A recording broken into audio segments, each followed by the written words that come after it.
এ বন্ধু, তুই এনো মন খারাপ করে বলিস করে। আহ বন্ধু আর কোশ না রে, তোর ভাবি হসপিটালে ভর্তি, ফুলাবা নু। তে ভাবি হসপিটালে ভর্তি, তুই এনে বই রয়েছিস কি? হসপিটাল যাস না করে? বন্ধু আর কোশ না রে বন্ধু, কবিরাজে বলে গেছিলাম, কবিরাজে কইছে তোর ভাবির নাকি বাচ্চা হবো, বাচ্চা হইলে বাচ্চার বাপ বলি মারা যাইবো। ও তুই এটা লাগে বই রয়েছিস? এটা বুয়া আলাপ। তুই মন খারাপ করিস নে, তুই যা। কারা রে একটা ফোন দিছিলি? হ্যালো বন্ধু, তোর ভাবির তো বাচ্চা হয়েছে, আমি তো মরি নাই।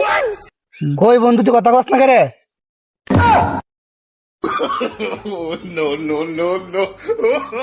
তাইলে বাচ্চার বাপ কেডা? আপনারা কোনটা?